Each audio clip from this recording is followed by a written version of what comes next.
So often brides will ask me, aren't I supposed to do this? Don't I have to do that on wedding day? And honestly, the answer is they don't have to do anything on wedding day. It's their day. So today's episode, we are going to talk about a few things that you do not have to do. So starting off with, for example, you do not have to have a flower girl or a ring bearer. What? You don't have to have the little kids going down the aisle? Definitely not. And more, I'll have brides ask me all the time, so I'm debating on doing this or not doing this. What do you think? Me personally, as a wedding vendor, don't have a kid in the wedding. Now, if it's your niece or your little son or little daughter, that's one thing. But really, it's not something that is mandatory to do. And I think you need to look at the relationship. Yeah. That's what I was going to ask How about. close are you to that? But I have couples that will come and say, well, we're trying to find one. Well, why do you, if you don't know somebody, But don't there you try go. to find it. 1-800-rent-a-ring-bearer. Oh, goodness gracious. We don't know, by the way, we do not, disclaimer, we do not know where that phone number goes to. I do have a lot of times though that a bride will say, or a groom will say, my mom doesn't want to hurt my cousin's feelings, so we've got to put their daughter in the wedding or something like that. And That's a definite no. Yeah. And don't let your mother or father or grandmother Anybody. make that decision for you. Okay, now Mike, you're hopping episodes. Oh, because we Sorry. got an episode about, what is it about? Choosing your squad. Choosing your squad. But in all honesty, I hadn't really thought about that. It really should go down to the relationship. The people that make a difference in your life that you want standing next to you in that moment. This such a momentous occasion in your life, not just because you thought you had to have this person next to you or to walk down the aisle or have that aspect of it. So that's a really good point.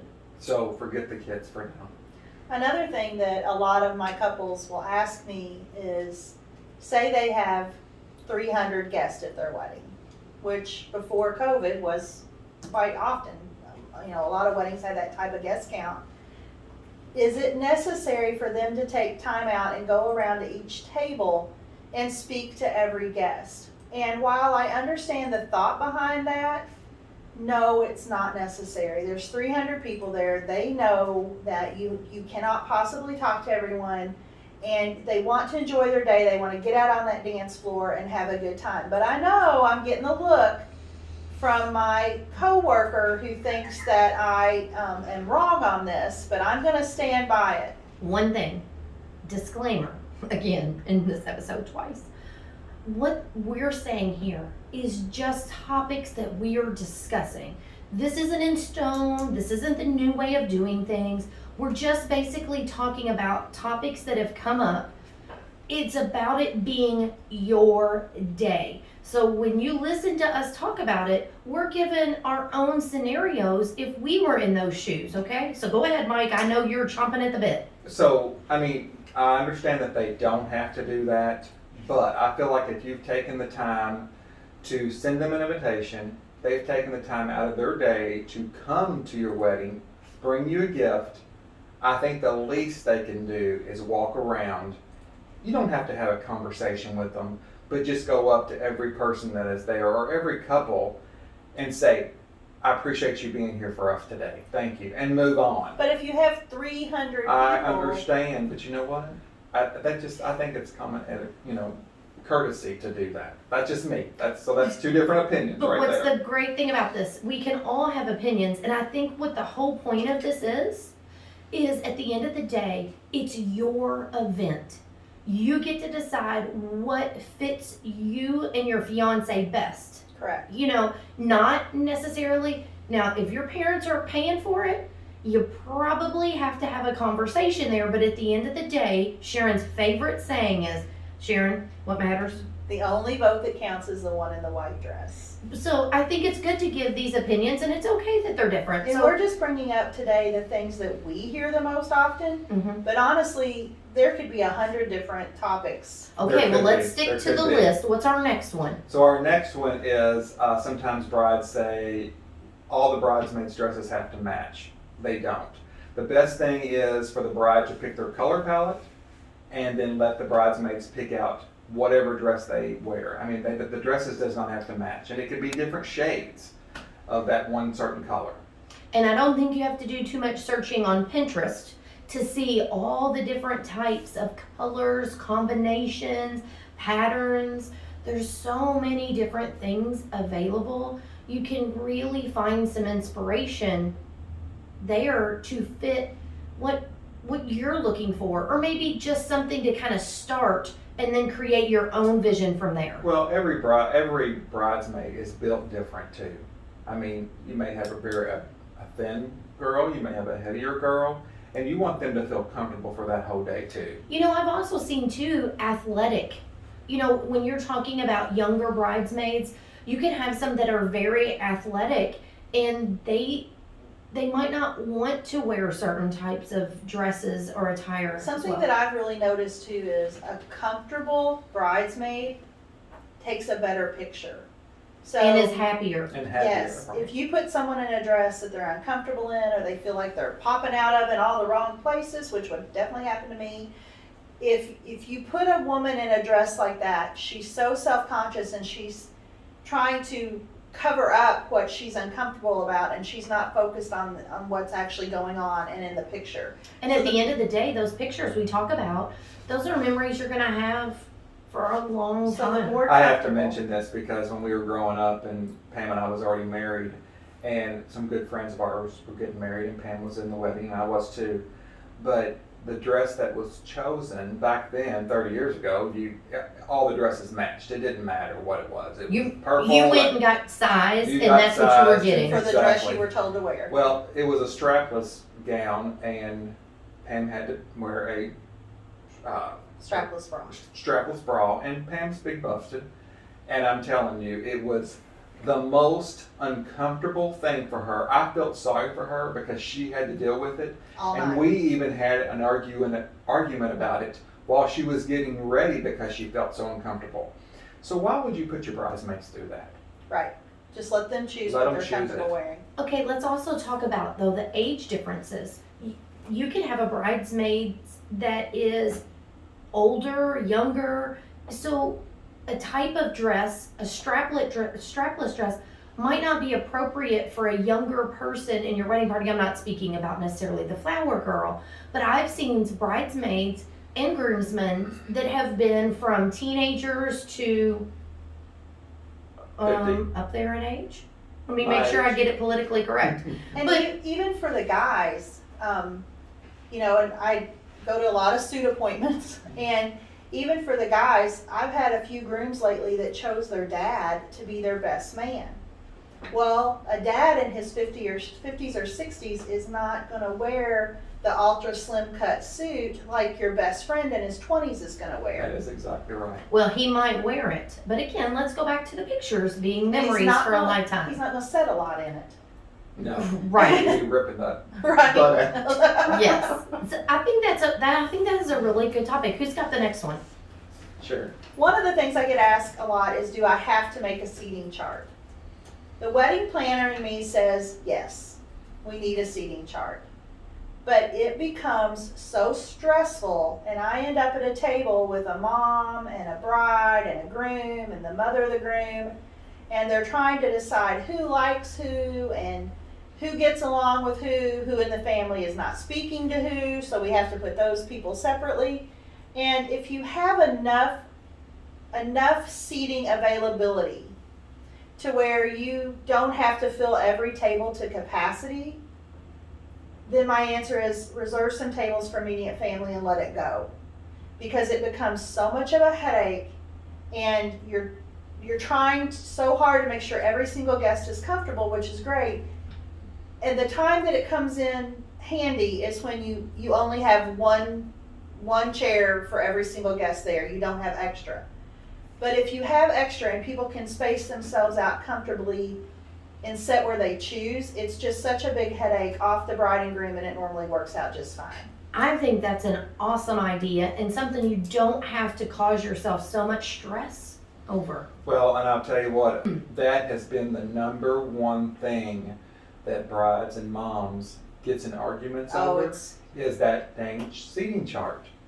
I wouldn't even waste the time or the energy to even think about I've it. even had girls that trace pennies, and they cut out 250 pennies, and each penny gets a name on it, and we're moving them around to this table and that table.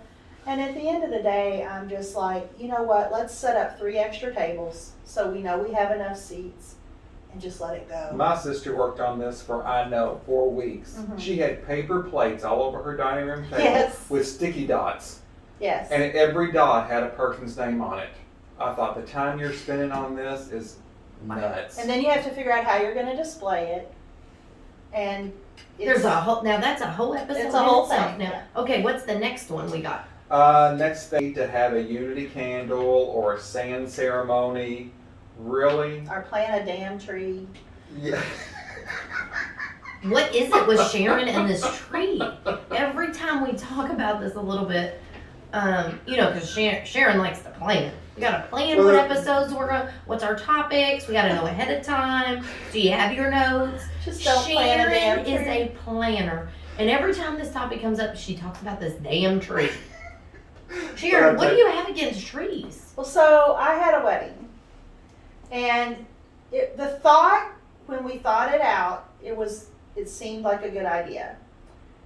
They wanted each set of grandparents to bring a jar of dirt from their respective yards, each set of parents to bring a jar of dirt from their respective yards, and then a couple of special, like aunts and uncles, each brought a jar of dirt.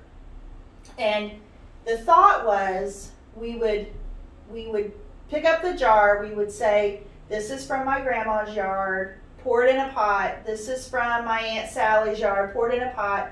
And we would get all the dirt in there, and it would join all the families, and we would plant this tree. And as the tree grew, but the thing is, I'm the wedding planner. It's 15 minutes before my bride walks.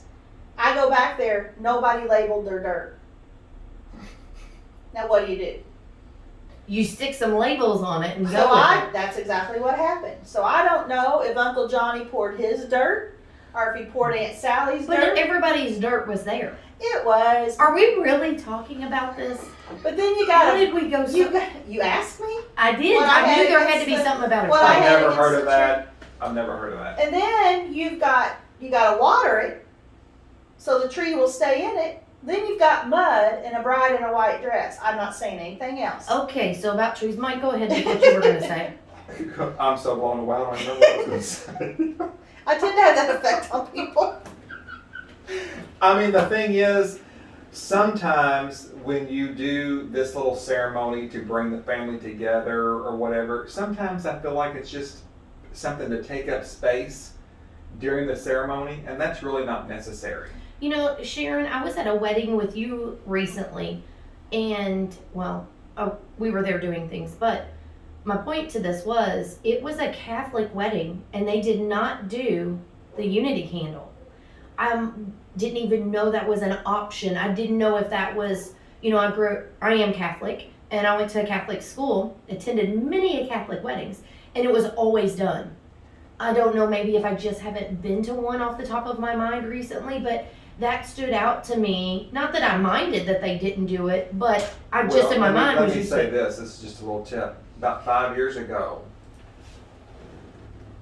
the Catholic religion decided that that was not allowed in the Catholic Church. the So, unity candles. The unity candle, that was not allowed. So for about 5 years, that disappeared. It's changed You now. not the flame, not the candle, Not the whole candle, the ceremony, or Well, anything. It was okay. not allowed. I've had priests actually, when we're at rehearsal and we're talking about it, they will say that it is not biblical. Like nowhere in the Bible does it say anything about a unity candle. And I had a lot of couples and families that was upset because they would not let them have that unity candle. But This is news to me. If you can't tell. in the I didn't last know. year and a half, I kid you not, it has come back into the Catholic Church. There's also something in the Catholic Church now too. It's called a lassoing.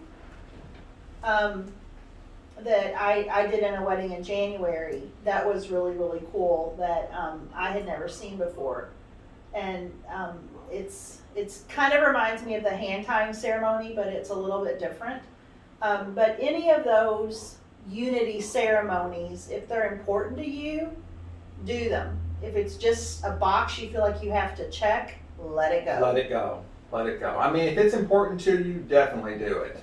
But don't feel like you have to do it. Can we talk about one of the examples that you had mentioned that someone had done instead of the sand, the unity candle? Will you share that? Sure. I think this is such a cool story, or an And idea. actually, I think this is a great idea, but the couple actually does their vows, and they wrote their vows out. And they actually, during the ceremony, they will take those vows, fold them up, put them in a wooden box, along with a bottle of wine, and they actually hammer the box shut, nail the box shut. And then, what has been come to me, that every year, every anniversary, they would open that box up, they would read those vows, drink that bottle of wine, but also write another letter to each other, put it in there, and close it back up with another bottle of wine, and they do that every anniversary. I love that. I thought that's absolutely wonderful, actually. And what you had mentioned, like you could get 50 years down the road and have 50 notes to Right. read back on, those But in memories that you can pass on. It just, Yeah, and they amazing. said, well, why do you nail it shut? And can't we just get a box with a lid on it? Well, if you have to actually pry the box open every year together, it's not something that you're going to be easily just to go grab the bottle of wine. Well, and let's face it, most women, if that box wasn't nailed shut, I'd go read that letter. You're right. You're right. I mean, I know I good would. point. Ooh. Yeah, So- I'm not that self-disciplined. I just thought that was something Really good. different, I love unique. All right, Sharon, what do you got next? A lot of my brides nowadays, they don't care one iota about tossing a bouquet or a garter. It's kind of something I'm seeing less and less. It's dated. It's dated, and it goes back to, you know, the women want to get married and they need to get married and they're going to catch that bouquet. And a lot of brides nowadays are just like, I have a lot of single friends and they're perfectly fine being single. You know, they don't want to be called out to catch a bouquet. So I feel like, again, if it's something that's special to you, do it, but if not, let it go. And that's got to be a personal thing too, because usually when I'm sitting in a consultation with a bride and her mom, that's usually who I'm with, the mom always says, you know, when we get to the end of the contract, now we give you a toss bouquet every time. It doesn't matter if you ask for it or not, it's on the contract. But the mother will always say, oh, we need a toss bouquet. And then the bride will say, Mom, no, we don't. We don't need that. We're not doing that. But what I have found is that they're taking and not doing a toss bouquet, and you may have seen this too, but they're doing an anniversary dance. So basically every couple gets up on the dance floor and they say, who's been married 10 years or less? Well, then they sit down. Then who's been married 20 years or less? And then usually it's like the grandparents that's been married 50 something years, and then that would be the couple that would get the little bouquet. And I think that's a good gesture. I love that. I call it the generations dance, like the anniversary dance. It's the same thing. One of the things I love to do is, so you keep your newly married couple out there the whole time. The DJ starts dismissing people off the floor according to how long they've been married. So at the end, like Mike said, you only have your newly married couple and your couple that's been married the longest out of anyone in the room. So I love to have the DJ go and ask that married couple that's been married, 50 years or 45 years, what their advice is for the newly married couple. And it's always so funny. When my husband and I got married, we actually had a couple that had been married for 50 years. And the wife said, I have prayed for my husband every night for 50 years. It's the last thing I do when I shut my eyes, I pray for my husband. And you could hear everybody in the room going, oh, that's so sweet. And then when the DJ asked the husband what his advice was, he said, nod your head. I've nodded my head for 50 years. Every day I nod my head. And it actually caused them to get into a fight. So, That's cute. yeah, but I love to pull things like that in place of, the garter or the bouquet. And I'm going to tell you, I know I've mentioned Pinterest before, but even online searches, there's so many different unique things that you can do that is not the traditional. And it goes back to what Sharon said in the beginning about making it your own. Definitely. Who's up next? Mike, you got another one? I do. A lot of brides wonder if they should have their father walk them down the aisle or their grandfather walk them down the aisle. When Pam and I got married, Pam's mom walked her down the aisle. But today, you're seeing more women being more independent. And, you know, an independent woman can walk down the aisle by herself. And a lot of times you're seeing more brides just walk down the aisle alone. And there's nothing wrong with that. Absolutely not. No one has to give her away. She's choosing to get married herself. The only place you run into trouble with that is sometimes if you have a daddy that has a little girl, just like that little girl's dreamed about her wedding day her whole life, You're right. her You're daddy has dreamed about that moment his whole life. So it's a discussion between that father and that daughter that they have to have. Well, and I think that's, you know, if their father or daughter's close, I don't even think that would be an option. That's true. But if you were thinking, okay, my father has passed away or you don't have a relationship with him, don't feel like that you have to have somebody do that. 'Cause You don't. You don't have We to. have a wedding coming up, Mike and I together, where the bride felt strongly that she's not being given away any more than the groom is being given away. They're both choosing freely to be married. So I think they're doing something really neat. His parents, both of his parents, are walking him down the aisle and then taking their seats, and both of her parents are walking her down the aisle and taking their seats. So you're showing that those two families are coming together, but it's not, you know, giving someone away. And I really think it's important too, because Mike, you mentioned this when we were talking about flower girls, ring bearers, that kind of thing. You don't have to just go and find somebody because you think that you need to check have it that off. male Exactly. figure walk you down the aisle. You don't even have to put yourself necessarily in that situation. Now, if you have a relationship with someone and you want to do that together, great. But if not, the whole point of this is you don't have to You have don't somebody. have to. Mm-hmm. Yep. Okay, who's up next? Sharon, you've got another one, I bet. I do. You don't have to spend your entire wedding morning, this one's for the ladies, getting your hair and makeup done. What? You mean I don't have to be in the chair for hours? You don't. A lot of girls, that's part of what they look forward to. They love to turn on some good music, have some mimosas, and get their hair and makeup done. But I have some brides that hair and makeup is not their thing. They would much rather be out doing something fun. A lot of the times the groom and groomsmen will go play golf, or they'll go, you know, we're in Kentucky, they'll go on a bourbon tour or something like that. So if the ladies want to do an activity and then come in and do their own hair and makeup, I think that's okay. I don't think that they have to be put in hair and makeup jail all morning if they don't want to be. I think this is an awesome point because I think some people just assume, oh, I gotta have 4 hours blocked off to, or I gotta start at 7 a.m., but I'm not getting married until 6 The p.m. average time for us to start a wedding with a bridal party of 7 to 8 on each side is 6:30 or 7. See, that takes a lot of time. A lot of time. It does. And you're supposed to make it until like 12 or 1 a.m., like midnight or 1 a.m. And that's why it goes back to what you say about eating breakfast and lunch. gotta You've got feed such that a bridal big, party. but that's a really interesting take on what you're saying about what if you're not all into that. I don't want to call it glitz and glam, but if that's not who you are, you don't have to be made up, so to speak. And we talked Right. about this in other episodes. You can be natural, but those pictures, it's just different if you don't have any makeup on at all. But I love your point about you don't have to spend your entire day there. Well, you know, and with makeup too, I mean, sometimes I've gone to weddings and the bride is so made up, you don't even know it's her. And not saying that's a bad thing or a good thing, because I know she wants to be the princess for the day and all that, but sometimes I think it's overdone. And You have to people really feel choose like your they makeup. have to do You that, have to and they choose your don't. makeup artist really You well, do. too. You really do. You do, because there's a fine line between not having enough and you look completely washed out with photos, because the cameras and everything, even cell phone cameras nowadays, are so detailed. There's so many pixels, megapixels, whatever the exact word is, and you want to have some color in your, we could talk about that, but we have another episode that talks about makeup, That's so right. we don't have to stick to it. But Sharon, great point about that, about not getting caught up in that chair all day.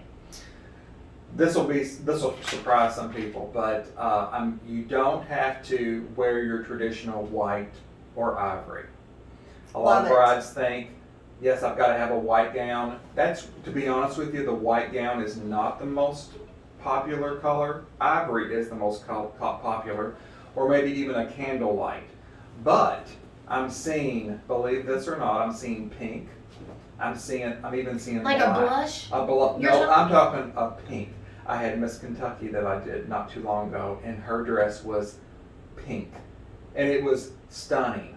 We are going to need a picture of that for I will social send media that. because She's when you're beautiful. listening to this, you know, it's hard, you're thinking in your mind, but I bet she was absolutely beautiful. I've had a bride wear pink. I've had a bride wear black, believe it or I've not, had and it black. was very tastefully done. So don't feel like you have to wear white just because mom says you have to wear white or ivory. Don't feel like You don't have to fit into the Barbie Bride Box. Exactly. We just had a wedding this summer. The bride wore a straw hat, and she wore it in her ceremony. I can't imagine her not wearing the hat, to be honest and with if you look at the pictures, it was her.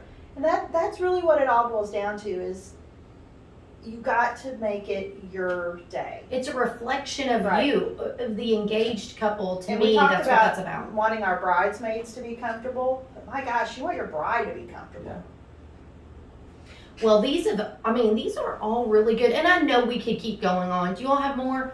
We do Oh have my more, goodness. but we could go on and on and on. Do we need to do a part 2 or what's our other topics? What do you want to do? Just a couple of the things that I had are super quick. Okay. I think that a lot of brides now are getting away from wedding cake. They don't like it, but they still feel like they need it for that cake cutting moment.